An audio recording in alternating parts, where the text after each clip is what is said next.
क्या आप नहीं जानते आपका शरीर परमेश्वर का मंदिर है? जी हाँ, आपका शरीर परमेश्वर का मंदिर हो सकता है, लेकिन कैसे है करके हम देखते हैं। परमेश्वर का वचन में हम पढ़ते हैं, पहले कोरिन्थियर 3:16 में हम पढ़ते हैं, क्या तुम नहीं जानते कि तुम परमेश्वर का मंदिर हो और परमेश्वर का आत्मा तुम में बसा रहता है।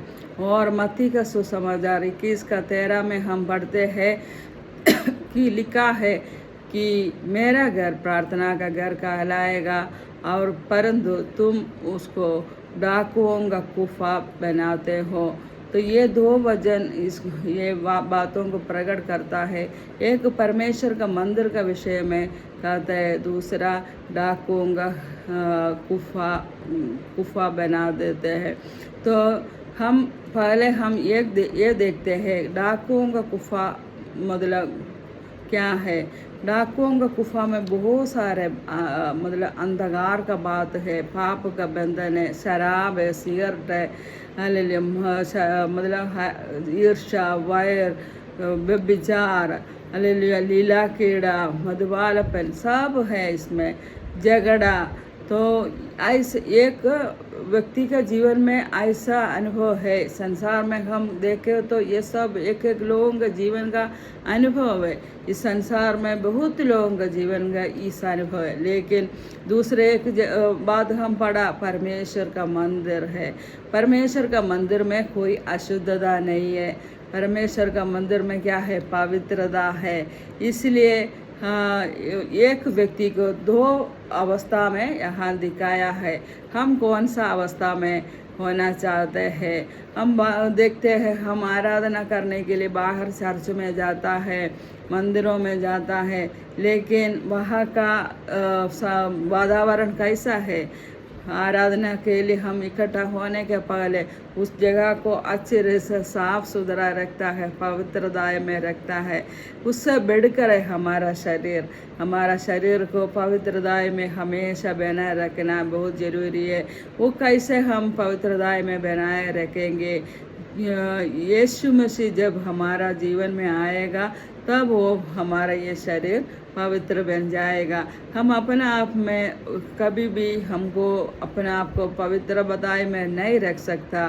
बहुत सारे कमियां कटियां हमारे जीवन में होता है, लेकिन यीशु मसीह को आप हृदय से विश्वास करेगा और मुंह से ये अंगीकार करेगा कि यीशु ही मेरा प्रभु है, और ये विश्वास करेगा कि पिता ने उन्हें मरे हुए में से जिलाया, तो जरूर हम उद्धार पाएंगे और यीशु मसीह हमारा हृदय में आके वास करेगा।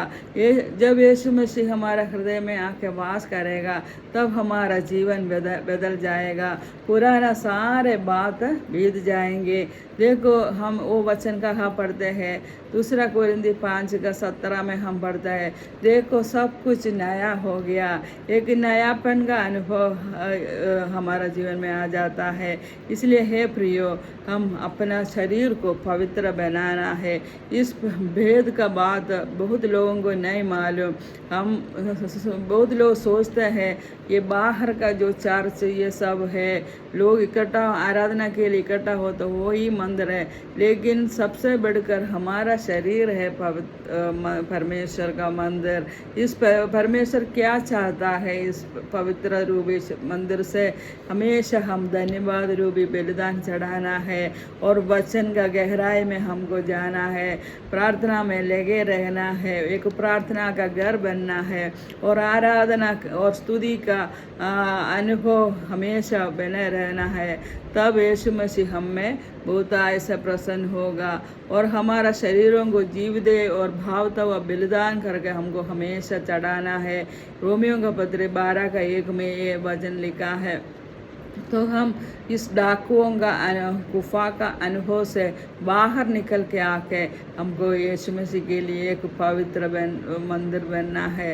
हालेलुया। इस संसार में हम देखें तो बहुत सारे घर में और संसार में ऐसे बातों को इन दिनों में देखते हैं, झगड़ा, वैरभाव और व्यभिचार, हालेलुया, मूर्ति पूजा, सब कुछ।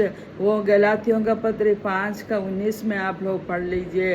हालेलुया। वो सब शरीर का अभिलाषा से होने वाला बात है, लेकिन यीशु मसीह जब आपका जीवन में आएगा, इन सारे स्वभाव हमारा जीवन से दूर हो जाएगा, एक नई अनुभव में हम आएगा। तो दूसरा कोरिन्थी 5:17 में लिखा है, देखो पुराना सब बीत गया, सारे बात नया हो चुका। ऐसे एक अनुभव में हमको आना है। हालेलुया। हम ऐसे अनुभव में आएगा तो हम यीशु मसीह के लिए बाट जोते रहेंगे, पवित्र आत्मा का भरपूरी में जीवन बिता सकते हैं। और यीशु मसीह का आगमन बहुत जल्दी में आने वाला है, तो हम सब यीशु मसीह के आगमन के लिए एक एक दिन तैयार होते हुए रहे।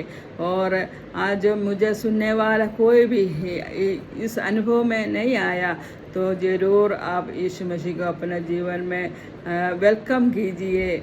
यीशु मसीह आपका हृदय में आके वास करेगा और पवित्र आत्मा भी आके वास करेगा।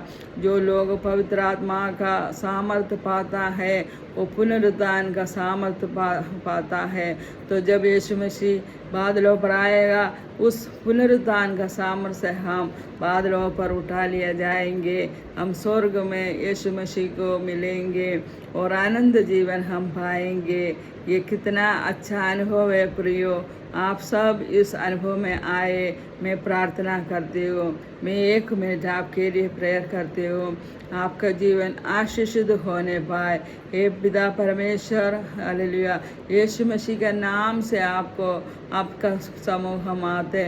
मुझे सुनने वाला लोगों का जीवन में बड़ी आशीष दीजिए, उन सब का जीवन एक आशीष रूपी, हालेलुया, अपना जीवन को, अपना शरीर को पवित्र रूपी मंदिर बनाने के लिए सारे लोगों को सहायता करना।